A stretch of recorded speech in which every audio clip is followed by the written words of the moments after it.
I wanted to get back involved in astronomy again. My degree's in astrophysics, but I kind of got out of practice, and as a result didn't really keep up with new developments in astronomy and astrophysics, and so I took the opportunity of joining the Flamsteed to relearn some of those old skills.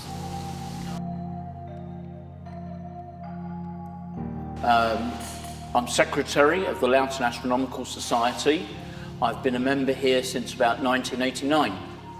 Things like what we saw tonight, which was the James Webb version of the Pillars of Creation in the Eagle Nebula, versus the Hubble Space Telescope version of it. You know, James Webb is so much clearer. So absolutely fantastic. We have technology that's able to detect other wavelengths in the electromagnetic spectrum, and effectively convert that into a visual image that we can see.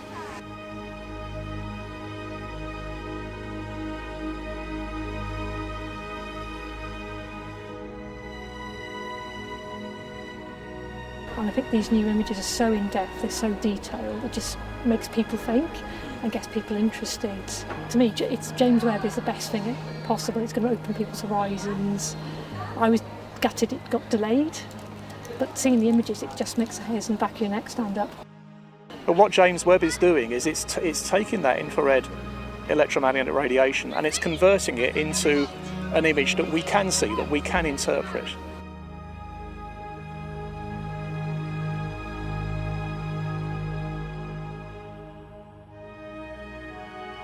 I love images like this because you can just see 50, 100, thousands of galaxies in this image, all as like little different colours of light. And when you think about what that means, you know, however millions, thousands of stars you have in those galaxies each, and a photo like this is usually something smaller than like your fingertip when you hold it up at the sky.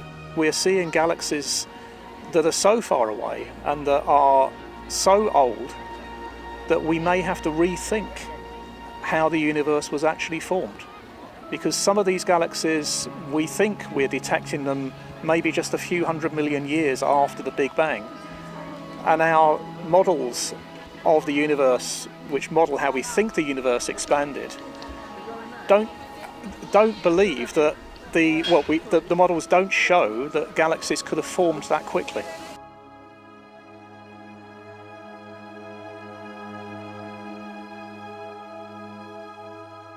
When the first Apollo mission actually went around the moon and took a picture of the Earth rising over the surface of the moon, it completely changes your perspective of the universe, right? And it changes actually the perspective of the universe for everybody who sees this picture.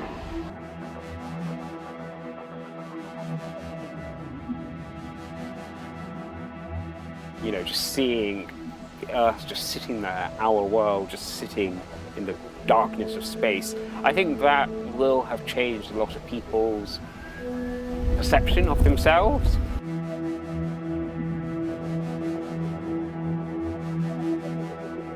Technology has made a lot of things much easier. So you can now get telescopes that you point them at the sky at various points and then they find everything else for you. So you don't have to learn where everything is in the night sky. People sharing their skills, their tips online is really helpful, because sometimes when you're trying to do amateur astronomy, it can be really difficult, and you know, it can take a bit of time to find what you're looking for.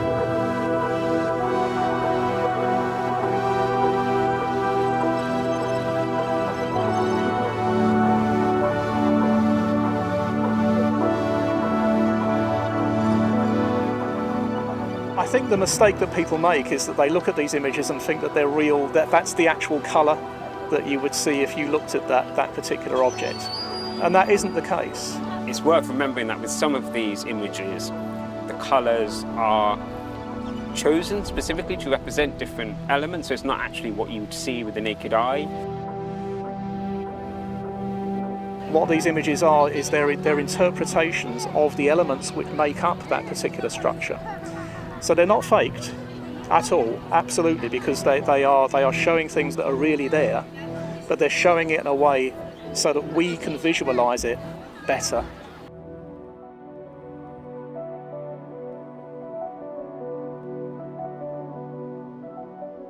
We want to understand the world around us, and that doesn't just mean our own planet, but the wider universe, the wider solar system, the wider universe.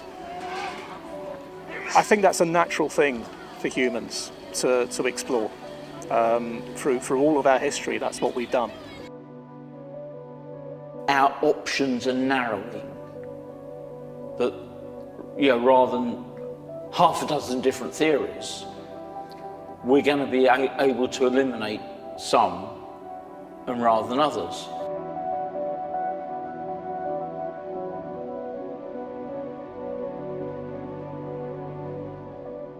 Using the same data, 2 separate studies about Betelgeuse, which is a star in Orion that suddenly faded, now it's brightened.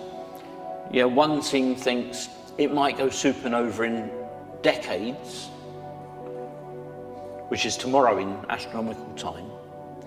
Another says, using the same data, that it's got 100,000 years to go. Which is right? Who knows?